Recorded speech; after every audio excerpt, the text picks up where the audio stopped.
गुरुर्ब्रह्मा गुरुर्विष्णु गुरुर्देवो महेश्वरः गुरुः साक्षात् परं ब्रह्म तस्मै श्री गुरवे नमः। रामानुजं सीतां भरतं भरतानुजं प्रणमामि पुनः पुनः। नमोऽस्तु रामाय सलक्ष्मणाय देव्यै च तस्यै जनकात्मजायै। नमोऽस्तु रुद्रेन्द्रयमानिलेभ्यो नमोऽस्तु चन्द्रार्कमरुद्गणेभ्यः। नारायण नारायण नारायण नारायण। वाल्मीकि रामायण का किष्किंधा कांड कल 13वां अध्याय पूरा हुआ। अब दूसरी बार जा रहे हैं। सुग्रीव को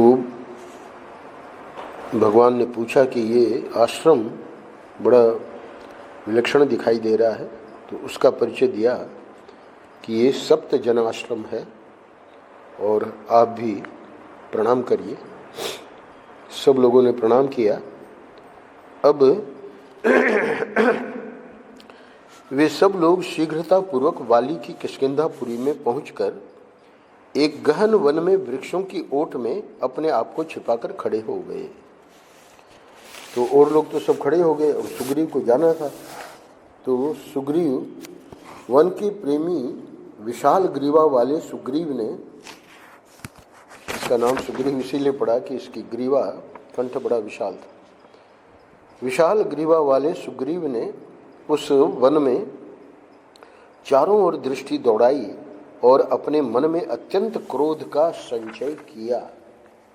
तदनंतर अपने सहायकों से घिरे हुए उन्होंने अपने सिंहनाद से आकाश को फाड़ते हुए से घोर गर्जना की और वाली को युद्ध के लिए ललकारा।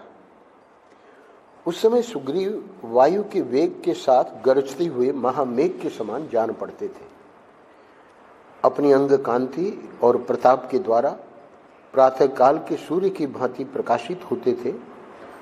उनकी चाल दर्प भरे सिंह के समान प्रतीत होती थी। कार्यकुशल श्री रामचंद्र जी की ओर देखकर सुग्रीव ने कहा, भगवान, वाली की यह किष्किंधापुरी तपाए हुए सुवर्ण के द्वारा निर्मित नगर द्वार से सुशोभित है। इसमें सब ओर वानरों का जाल सा बिछा हुआ है तथा यह ध्वजों और यंत्रों से संपन्न है। हम सब लोग इस पुरी में आ पहुंचे हैं। हे वीर, आपने पहले वाली वध के लिए जो प्रतिज्ञा की थी उसे अब शीघ्र सफल कीजिए। ठीक उसी तरह जैसे आया हुआ अनुकूल समय लता को फल फूल से संपन्न कर देता है। सुग्रीव के ऐसा कहने पर शत्रुसूदन धर्मात्मा श्री रघुनाथ जी ने फिर अपनी पूर्वोक्त बात को दोहराते हुए ही सुग्रीव से कहा, हे वीर, अब तो इस गजपुष्पी लता के द्वारा तुमने अपनी पहचान के लिए चिन्ह धारण कर ही लिया है। लक्ष्मण ने इसे उखाड़ कर तुम्हारे कंठ में पहना ही दिया है। तुम कंठ में धारण की हुई इस लता के द्वारा बड़ी शोभा पा रहे हो। जिस प्रकार सूर्य मंडल आकाश में नक्षत्र माला से घिरकर सुशोभित होता है, उसी प्रकार इस कंठ लंबिनी लता से सुशोभित होने वाले तुम्हारी उस सूर्य से तुलना हो सकती है। हे वानर राज, आज मैं वाली से उत्पन्न हुए तुम्हारे भय और वैर दोनों को युद्ध स्थल में एक ही बार बाण छोड़कर मिटा दूंगा। हे सुग्रीव, तुम मुझे अपने उस भ्राता रूपी शत्रु को दिखा तो दो, फिर वाली मारा जाकर वन के भीतर धूल में लौटता दिखाई देगा। यदि मेरी दृष्टि में पड़ जाने पर भी वह जीवित लौट जाए तो तुम मुझे दोषी समझना और तत्काल जी भरकर मेरी निंदा करना। तुम्हारी आंखों के सामने मैंने अपने एक ही बाण से 7 साल के वृक्ष विदीर्ण किए थे। मेरे उसी बल से आज सम्रांगण में एक बाण से ही तुम वाली को मारा गया समझो। बहुत समय से संकट झेलते रहने पर भी मैं कभी झूठ नहीं बोला हूं। मेरे मन में धर्म का लोभ है, इसलिए किसी तरह मैं झूठ तो बोलूंगा ही नहीं। इन पंक्तियों में वाल्मीकि जी बहुत रहस्य की बात बता रहे हैं। संकट आने पर व्यक्ति फिर झूठ बोल देता है। और दूसरी बात, भगवान क्यों नहीं झूठ बोलते हैं, यानी अपना आदर्श बता रहे हैं। मानो मर्यादा पुरुषोत्तम राम है ना, मेरे मन में धर्म का लोभ है। जिसके मन में धर्म का लोभ रहेगा, इसलिए किसी तरह मैं झूठ तो बोलूंगा ही नहीं। साथ ही अपनी प्रतिज्ञा को भी अवश्य सफल करूंगा। ये भी धर्म से संबंधित है। अतः तुम भय और घबराहट को अपने हृदय से निकाल दो। जैसे इंद्र वर्षा करके उगे हुए धान के खेत को फल से संपन्न करते हैं, उसी तरह मैं भी बाण का प्रयोग करके वाली के वध द्वारा तुम्हारा मनोरथ पूर्ण करूंगा। इसलिए हे सुग्रीव, तुम स्वर्ण मालाधारी वाली को बुलाने के लिए इस समय ऐसी गर्जना करो जिससे तुम्हारा सामना करने के लिए वह वानर नगर से बाहर निकल आए।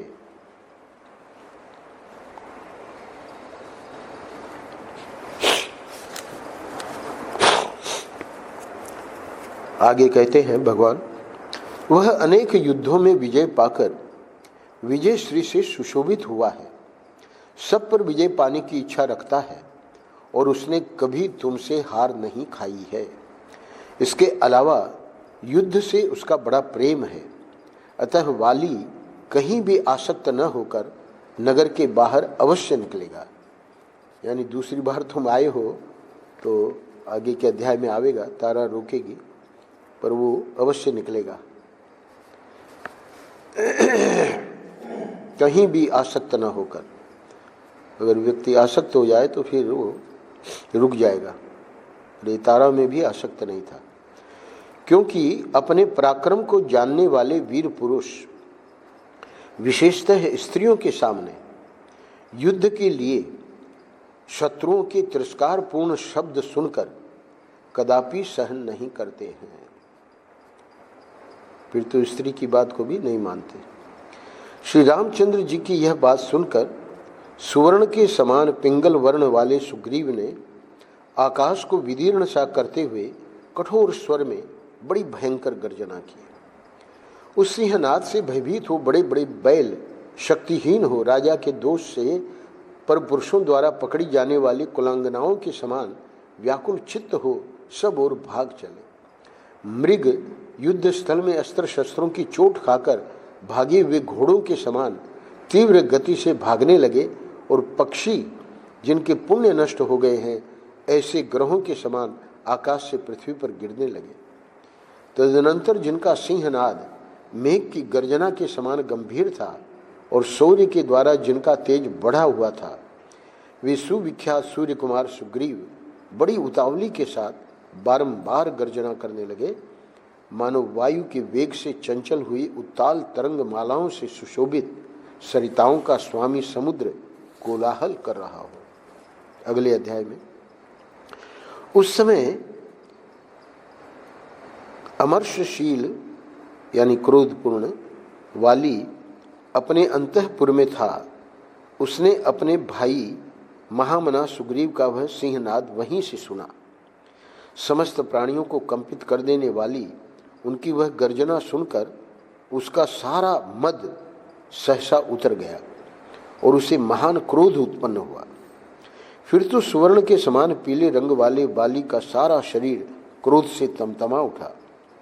वह राहुग्रस्त सूर्य के समान तत्काल श्रीहीन दिखाई देने लगा। वाली की दाढ़ें विकराल थी, नेत्र क्रोध के कारण प्रज्वलित अग्नि के समान उद्दीप्त हो रहे थे। वह उस तालाब के समान श्रीहीन दिखाई देता था जिसमें कमल पुष्पों की शोभा तो नष्ट हो गई हो और केवल मृणाल रह गए हों। वह दुस्सह शब्द सुनकर वाली अपने पैरों की धमक से पृथ्वी को विदीर्ण सी करता हुआ बड़े वेग से निकला उस समय वाली की पत्नी तारा भयभीत हो घबरा उठी। उसने वाली को अपने दोनों भुजाओं में भर लिया और स्नेह से सौहार्द का परिचय देते हुए परिणाम में हित करने वाली यह बात कही। अब तारा कहती है, हे वीर, मेरी अच्छी बात सुनिए और सहसा आए हुए नदी के वेग की भांति इस बढ़े हुए क्रोध को त्याग दीजिए। जैसे प्रातःकाल शैया से उठा हुआ पुरुष रात को उपभोग में लाई गई पुष्पमाला का त्याग कर देता है, उसी प्रकार इस क्रोध का परित्याग कीजिए। हे वानरवीर, कल प्रातःकाल सुग्रीव के साथ युद्ध कीजिएगा, इस समय रुक जाइए। यद्यपि युद्ध में कोई शत्रु आपसे बढ़कर नहीं है और आप किसी से छोटे नहीं हैं, तथापि इस समय सहसा आपका घर से बाहर निकलना मुझे अच्छा नहीं लगता है। आपको रोकने का एक विशेष कारण भी है, उसे बताती हूँ, सुनिए। सुग्रीव पहले भी यहाँ आए थे और क्रोधपूर्वक उन्होंने आपको युद्ध के लिए ललकारा था। उस समय आपने नगर से निकलकर उन्हें परास्त किया और वे आपकी मार खाकर संपूर्ण दिशाओं की ओर भागते हुए मतंग वन में चले गए थे। इस प्रकार आपके द्वारा पराजित और विशेष पीड़ित होने पर भी वे पुनः यहाँ आकर आपको युद्ध के लिए ललकार रहे हैं। उनका यह पुनरागमन मेरे मन में शंका सी उत्पन्न कर रहा है। इस समय गरजते हुए सुग्रीव का दर्प और उद्योग जैसा दिखाई देता है तथा उनकी गर्जना में जो उत्तेजना जान पड़ती है, उसका कोई छोटा मोटा कारण नहीं होना चाहिए, यानी बहुत बड़ा कारण होना चाहिए। मैं समझती हूँ सुग्रीव किसी प्रबल सहायक के बिना अब की बार यहाँ नहीं आए हैं। तो पिछली बार भी आए तो सहायक के साथ ही थे, पर गड़बड़ हो गई। अब इसको तो तारा को तो नहीं मालूम, तो कह रही है कि इस बार जरूर किसी प्रबल सहायक के साथ आए हैं।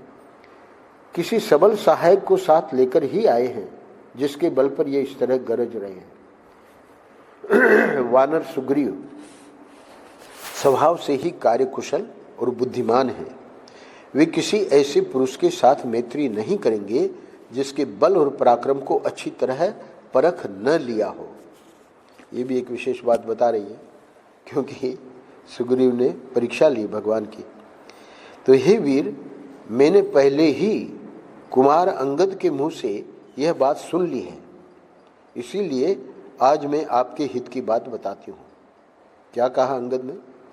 एक दिन कुमार अंगद वन में गए थे। वहाँ गुप्तचरों ने उन्हें एक समाचार बताया जो उन्होंने यहाँ आकर मुझसे भी कहा था।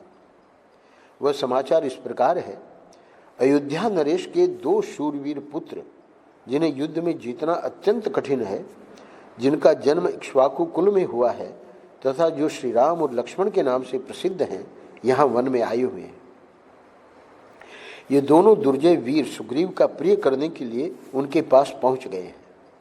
उन दोनों में से जो आपके भाई के युद्ध कर्म में सहायक बताए गए हैं, वे श्री राम शत्रु सेना का संहार करने वाले तथा प्रलय काल में प्रज्वलित हुई अग्नि के समान तेजस्वी हैं। वे साधु पुरुषों के आश्रयदाता कल्प वृक्ष हैं और संकट में पड़े हुए प्राणियों के लिए सबसे बड़ा सहारा है। आर्थ पुरुषों के आश्रय, यश के एकमात्र भाजन, ज्ञान विज्ञान से संपन्न तथा पिता की आज्ञा में स्थित रहने वाले हैं।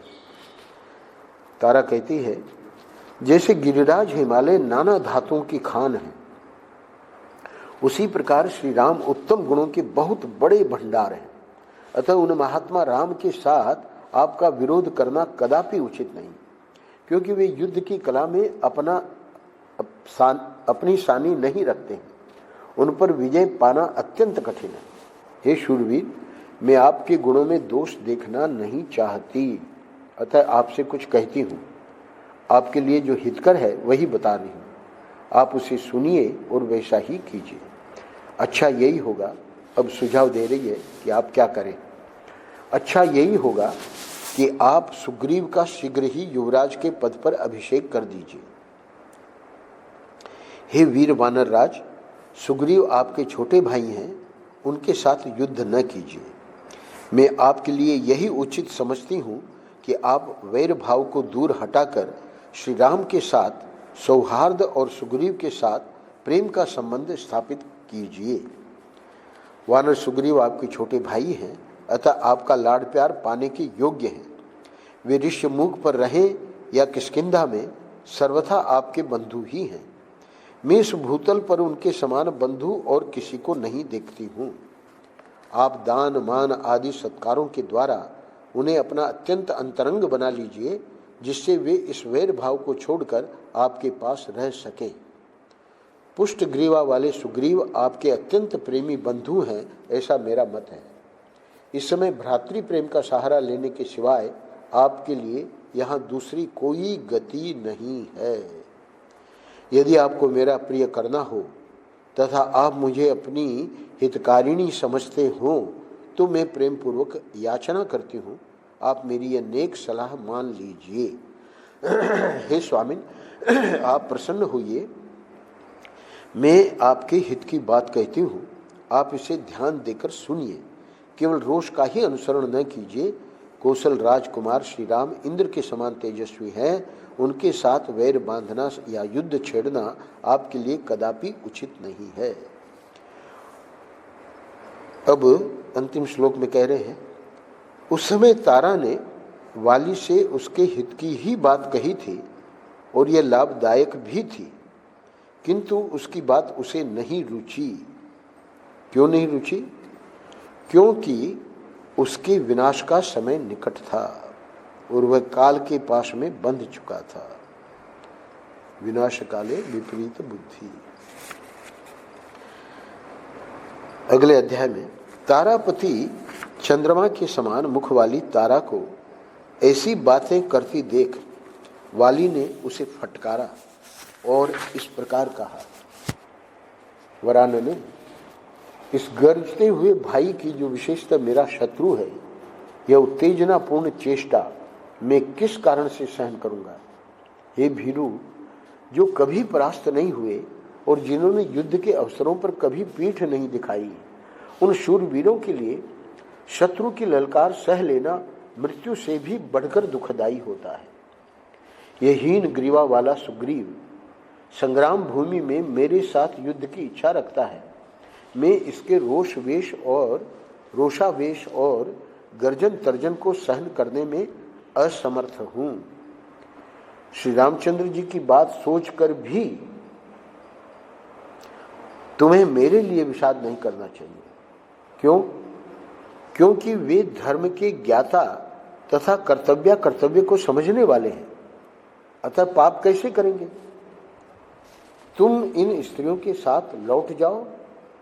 क्यों मेरे पीछे बार बार आ रही हो? तुमने मेरे प्रति अपना स्नेह दिखाया, भक्ति का भी परिचय दे दिया, अब जाओ, घबराहट छोड़ो। मैं आगे बढ़कर सुग्रीव का सामना करूंगा, उसके घमंड को चूर चूर कर डालूंगा, किंतु प्राण नहीं लूंगा। युद्ध के मैदान में खड़े हुए सुग्रीव की जो जो इच्छा है उसे मैं पूर्ण करूंगा। वृक्षों और मुक्कों की मार से पीड़ित होकर वह स्वयं ही भाग जाएगा। हे तारे, दुरात्मा सुग्रीव मेरे युद्ध विषयक दर्प और आयास यानी उद्योग को नहीं सह सकेगा। तुमने मेरी बौद्धिक सहायता अच्छी तरह कर दी और मेरे प्रति अपना सौहार्द भी दिखा दिया। अब मैं प्राणों की सौगंध दिलाकर कहता हूं कि अब तुम इन स्त्रियों के साथ लौट जाओ। अब अधिक कहने की आवश्यकता नहीं है। मैं युद्ध में अपने उस भाई को जीतकर लौट आऊंगा। यह सुनकर अत्यंत उदार स्वभाव वाली तारा ने वाली का आलिंगन करके मंद स्वर में रोते रोते उसकी परिक्रमा की। वह पति की विजय चाहती थी और उसे मंत्र का भी ज्ञान था, इसलिए उसने वाली की मंगल कामना से स्वस्ति वाचन किया और शोक से मोहित हो वह अन्य स्त्रियों के साथ अंतःपुर को चली गई। स्त्रियों सहित तारा के अपने महल में चले जाने पर वाली क्रोध से भरे हुए महान सर्प की भांति लंबी सांस खींचता हुआ नगर से बाहर निकला। महान रोष से युक्त और अत्यंत वेगशाली वाली लंबी सांस छोड़कर शत्रु को देखने की इच्छा से चारों ओर अपनी दृष्टि दौड़ाने लगा। इतने ही में श्रीमान वाली ने सुवर्ण के समान पिंगल वर्ण वाले सुग्रीव को देखा, जो लंगोट बांधकर युद्ध के लिए डटकर खड़े थे। और प्रज्वलित अग्नि के समान प्रकाशित हो रहे थे। सुग्रीव को खड़ा देख महाबाहु वाली अत्यंत कुपित हो उठा। उसने अपना लंगोट भी दृढ़ता के साथ बांध लिया। लंगोट को मजबूती के साथ कसकर पराक्रमी वाली प्रहार का अवसर देखता हुआ मुक्का तान कर सुग्रीव की ओर चला। सुग्रीव भी स्वर्णमालाधारी वाली के उद्देश्य से बंधा हुआ मुक्का ताने बड़े आवेश के साथ उसकी ओर बढ़े। युद्ध कला के पंडित महावेगशाली सुग्रीव को अपनी ओर आते देख वाली की आंखें क्रोध से लाल हो गईं और वह इस प्रकार बोला। वाली कहता है सुग्रीव को, हे सुग्रीव, देख ले, यह बड़ा भारी मुक्का, अपना मुक्का दिखाता हुआ, यह बड़ा भारी मुक्का खूब कसकर बंधा हुआ है। इसमें सारी उंगलियां सुनियंत्रित रूप से परस्पर सटी हुई हैं। मेरे द्वारा वेग पूर्वक चलाया हुआ यह मुक्का तेरे प्राण लेकर ही जाएगा। वाली के ऐसा कहने पर सुग्रीव क्रोध पूर्वक उससे बोले, मेरा यह मुक्का भी तेरे प्राण लेने के लिए तेरे मस्तक पर गिरे। इतने ही में वाली ने वेग पूर्वक आक्रमण करके सुग्रीव पर मुक्के का प्रहार किया। उस चोट से घायल एवं कुपित हुए सुग्रीव झरनों से युक्त पर्वत की भांति मुंह से रक्त वमन करने लगे। तत्पश्चात सुग्रीव ने भी निशंक होकर बलपूर्वक एक साल वृक्ष को उखाड़ लिया और उसे वाली के शरीर पर दे मारा, मानो इंद्र ने किसी विशाल पर्वत पर वज्र का प्रहार किया हो। उस वृक्ष की चोट से वाली के शरीर में घाव हो गया। उस आघात से विफल हुआ वाली व्यापारियों के समूह के चढ़ने से भारी भार के द्वारा दबकर समुद्र में डगमगाती हुई नौका के समान कांपने लगा। उन दोनों भाइयों का बल और पराक्रम भयंकर था। दोनों के ही वेग गरुड़ के समान थे। वे दोनों भयंकर रूप धारण करके बड़े जोर से जूझ रहे थे और पूर्णिमा के आकाश में चंद्रमा और सूर्य के समान दिखाई देते थे। वे शत्रुसूदन वीर अपने विपक्षी को मार डालने की इच्छा से एक दूसरे की दुर्बलता ढूंढ रहे थे, परंतु उस युद्ध में बल विक्रम संपन्न वाली बढ़ने लगा और महापराक्रमी सूर्यपुत्र सुग्रीव की शक्ति क्षीण होने लगी। वाली ने सुग्रीव का घमंड चूर्ण कर दिया। उनका पराक्रम मंद पड़ने लगा। तब वाली के प्रति अमर्ष से भरे हुए सुग्रीव ने श्री रामचंद्र जी को अपनी अवस्था का लक्ष्य कराया, यानी उनकी ओर देखा। इसके बाद डालियों सहित वृक्षों, पर्वत के शिखरों, वज्र के समान भयंकर नखों, मुक्कों, घुटनों, लातों और हाथों की मार से उन दोनों में इंद्र और वृत्रासुर की भांति भयंकर संग्राम होने लगा। वे दोनों वनचारी वानर लहू लुहान होकर लड़ रहे थे और दो बादलों की तरह अत्यंत भयंकर गर्जना करते हुए एक दूसरे को डांट रहे थे। श्री रघुनाथ जी ने देखा वानर राज सुग्रीव कमजोर पड़ रहे हैं और बारंबार इधर उधर दृष्टि दौड़ा रहे हैं। गिरीशानंद जी अपनी रामचरितमानस की कथा में कहते हैं, राम किंकर जी का एक भाव, कि जब वो लड़ता रहा तब तक भगवान ने बाण नहीं छोड़ा, पर जब वो हृदय में हार गया, मूल पंक्ति है, ही हार, सुग्रीव के लिए लिखा है गोस्वामी जी ने, तब बाण चलाया। तो जब तक हम लोग अपना कुछ करते रहते हैं तब तक भगवान चुप रहते हैं, पर जब हम अपने हथियार डाल देते हैं तब भगवान। श्री रघुनाथ जी ने देखा वानर राज सुग्रीव कमजोर पड़ रहे हैं और बारंबार इधर उधर दृष्टि दौड़ा रहे हैं। वानर राज को पीड़ित देख महातेजस्वी श्री राम ने वाली के वध की इच्छा से अपने बाण पर दृष्टिपात किया। उन्होंने अपने धनुष पर विषधर सर्प के समान भयंकर बाण रखा और उसे जोर से खींचा, मानो यमराज ने काल चक्र को उठा लिया। उसकी प्रत्यंचा की टंकार ध्वनि से भयभीत हो बड़े बड़े पक्षी और मृग भाग खड़े हुए। वे प्रलय काल के समय मोहित हुए जीवों के समान किम कर्तव्य मूढ़ हो गए। श्री रघुनाथ जी ने वज्र की भांति गड़गड़ाहट और प्रज्वलित अश्नि की भांति प्रकाश पैदा करने वाला वह महान बाण छोड़ दिया तथा उसके द्वारा वाली के वक्षस्थल पर चोट पहुंचाई। उस बाण से वेग पूर्वक आहत हो महातेजस्वी पराक्रमी वानर राज वाली तत्काल पृथ्वी पर गिर पड़ा। आश्विन की पूर्णिमा के दिन इंद्र ध्वजोत्सव के अंत में ऊपर फेंका गया इंद्रध्वज जैसे पृथ्वी पर गिर पड़ता है, उसी प्रकार वाली ग्रीष्म ऋतु के अंत में श्रीहीन, अचेत और आंसुओं से गदगद कंठ हो धराशायी हो गया और धीरे धीरे आर्तनाद करने लगा। श्री राम का वह उत्तम बाण युगांत काल के समान भयंकर तथा सोने चांदी से विभूषित था। पूर्व काल में महादेव जी ने जैसे अपने मुख से, यानी मुखमंडल के अंतर्गत ललाटवर्ती नेत्र से शत्रुभूत कामदेव का नाश करने के लिए धूम युक्त अग्नि की सृष्टि की थी, उसी प्रकार पुरुषोत्तम श्री राम ने सुग्रीव शत्रु वाली का मर्दन करने के लिए उस प्रज्वलित बाण को छोड़ा था। इंद्र कुमार वाली के शरीर से पानी के समान रक्त की धारा बहने लगी। वह उससे नहा गया और अचेत हो वायु के उखाड़े हुए पुष्पित अशोक वृक्ष एवं आकाश से नीचे गिरे हुए इंद्र ध्वज के समान सम्रांगण में पृथ्वी पर गिर पड़ा। यह 16वां अध्याय पूरा होता है। अगले अध्याय में युद्ध में कठोरता दिखाने वाला वाली श्री राम की बाण से घायल हो कटे वृक्ष की भांति सहसा पृथ्वी पर गिर पड़ा। उसका सारा शरीर पृथ्वी पर पड़ा हुआ था। तपाए हुए स्वर्ण के आभूषण अब भी उसकी शोभा बढ़ा रहे थे। वह देवराज इंद्र के बंधन रहित ध्वज की भांति पृथ्वी पर गिर पड़ा था। वानरों और भालुओं की युद्धपति वाली के धराशायी हो जाने पर यह पृथ्वी चंद्र रहित आकाश की भांति शोभाहीन हो गई।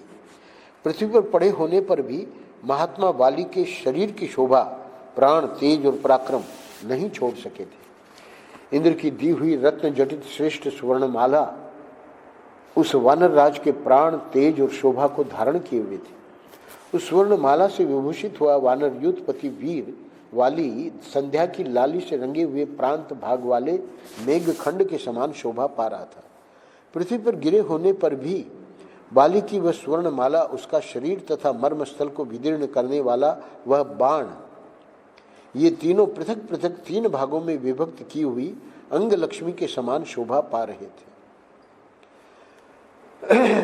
वीरवर श्री राम के धनुष से चलाए गए उस अस्त्र ने वाली के लिए स्वर्ग का मार्ग प्रकाशित कर दिया और उसे परम पद को पहुंचा दिया। अभी घायल है।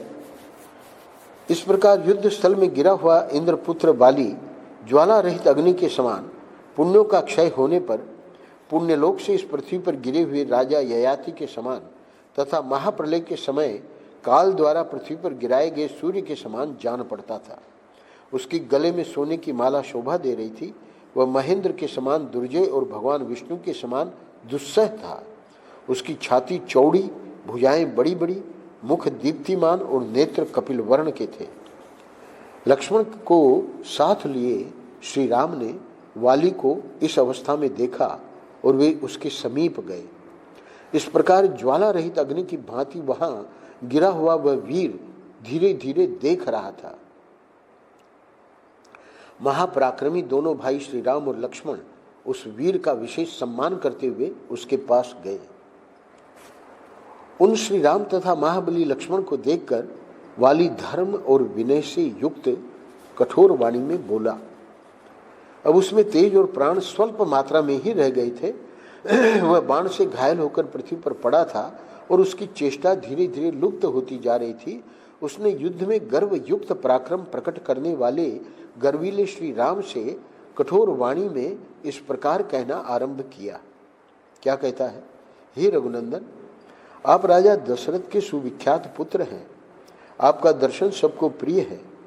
मैं आपसे युद्ध करने नहीं आया था, मैं तो दूसरे के साथ युद्ध में उलझा हुआ था। उस दशा में आपने मेरा वध करके यहाँ कौन सा गुण प्राप्त किया है, किस महान यश का उपार्जन किया है? क्योंकि मैं युद्ध के लिए दूसरे पर रोष प्रकट कर रहा था, किंतु आपके कारण बीच में ही मृत्यु को प्राप्त हुआ।